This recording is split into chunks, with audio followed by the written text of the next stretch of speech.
ایک غریب آدمی بدو رات کے وقت وہ کہیں بیچارہ صبح سے چلا تھا، مدینے پہنچتے اسے رات ہو گئی.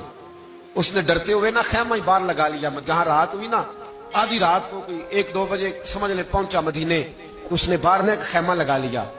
بیوی اس کی امید سے تھی، بچے کی ولادت کا وقت قریب آ گیا، بیمار ہو گئی، اس نے خیمہ لگایا. بیوی اندر ہے، حضرت عمر فاروق گشت پہ تھے رات کو، ساتھ ایک غلام تھا. حضرت عمر فاروق رضی اللہ تعالیٰ عنہ کہنے لگے وہ آگ جل رہی ہے تھوڑی سی، پتہ کرو کون ہے. تو آپ کا غلام پتہ کرنے گیا تو بدو نے ڈانٹ دیا، کہنے لگے جاؤ تمہیں کیوں بتاؤں. حضرت عمر خود گئے، کہنے لگے مسافر بھائی بتا تو صحیح. کہنے لگا جی چھوڑے، میں آپ کو کیوں بتاؤں میں کون ہوں کیسے آیا ہوں. فرمایا خیمے کے اندر سے کراہنے کی آواز آتی، کوئی درد سے چیخ رہا ہے، بتا ہمیں بات کیا ہے. کہنے لگا جی میں فلاں بستی فلاں علاقے کا ایک غریب ہوں، امیر المومنین عمر فاروق سے ملنے آیا ہوں، اور رات ہو گئی ہے تو یہاں خیمہ لگایا ہے، صبح میں ان سے مل کے چلا جاؤں گا. تو رات کو تکلیف دینا پسند نہیں کیا، تو میری بیوی امید سے تھی، اب بچے کی ولادت کا وقت قریب ہے، پاس کوئی نہیں. حضرت عمر کہنے لگے تو ٹھہر میں ابھی آیا.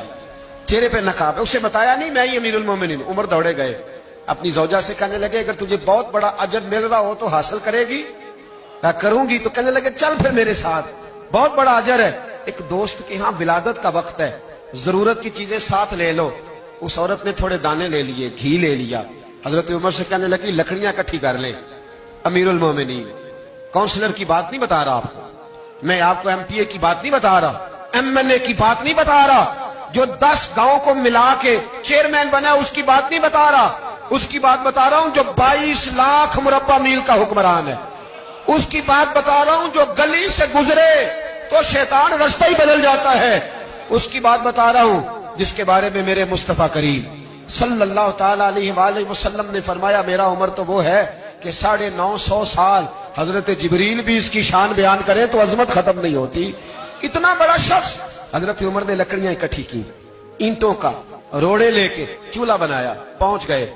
آپ کی زوجہ کہنے لگی یہ تھوڑے دانے ڈالنے، گھی ڈالنے اور ایک لکڑی لے کے اس کو ہلائیں، تیار کریں. خود زوجہ اندر چلی گئی، حضرت عمر باہر پکانے لگے. وہ بدو کہتا ہے میں اس طرح کا ان کے ساتھ بہیو کرنے لگا جیسے کو کسی چوکیدار کے ساتھ نہیں کرتا. میں نے سمجھا جی عمر نے چوکیدار رکھے آنے جانے والے مہمانوں کا. میں کبھی پانی کا پیالہ مانگتا، کبھی کوئی بات، عمر دوڑے جاتے، کبھی پانی لاتے. او مسلمانوں، او میرے رسول کے غلام عزیزو، حضرت عمر فاروق. وہ غلام کہتا ہے میں عمر سے کہتا، میں کہتا غلام پانی لا تو عمر دوڑ کے پانی لاتے. میں کہتا تجھے گھی پکانا بھی آتا ہے، پہلے بھی کبھی پکایا ہے؟ تو عمر فرماتے کوشش تو کر رہا ہوں. میں کہتا پہلے بھی کبھی تیری بیوی نے یہ کام کیا ہے؟ تو حضرت عمر کہنے لگے مجھے یاد نہیں، پوچھ کے بتاؤں گا. کہتے کیا رنگ تھا، کیا انداز تھا، کیا مصطفیٰ کی تربیت تھی، کیا انداز حضور نے سکھائے غلاموں کو. یہ کس طرح کا امیر ہے کہ یہ ہنڈیاں پکا رہا ہے، پھونکے مار رہا ہے ایک غریب کے لیے، دیہاتی کے لیے جسے جانتے بھی نہیں. اندر اس شخص کی بیوی کے ہاں بیٹا پیدا ہوا. تو حضرت عمر کی بیوی اندر سے بول کے کہنے لگی امیر المومنین مبارک ہو، آپ کے دوست کے ہاں بیٹا پیدا ہوا ہے. جب کہا امیر المومنین مبارک ہو تو وہ شخص کہتا ہے میرے ہاتھ کانپنے لگے اور میں اس طرح دوڑا کہ میری پگڑی گر گئی.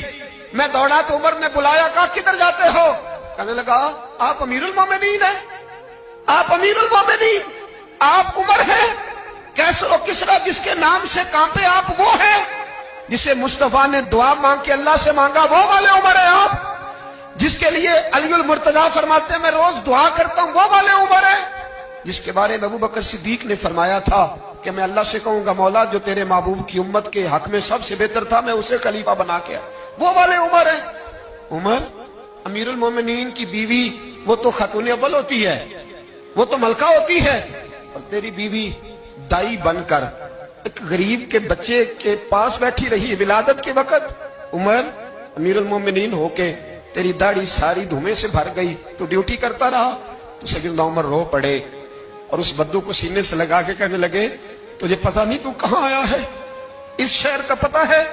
اس نے کہا حضور کہاں ہے؟ فرمایا یہ میرے نبی کا مدینہ ہے، یہ مصطفیٰ کا مدینہ ہے. یہاں امیروں کا استقبال نہیں ہوتا، یہاں غریبوں کے استقبال ہوتے. یہاں حضور نے اس اسٹیٹ پہ میرے رسول پاک نے وہ والا رنگ دیا ہے کہ اب غریب سر اٹھا کے جینے لگے ہیں، اب مزدوروں کو عزتیں ملنے لگی ہیں، اب یتیموں نے سر اٹھا لیا ہے.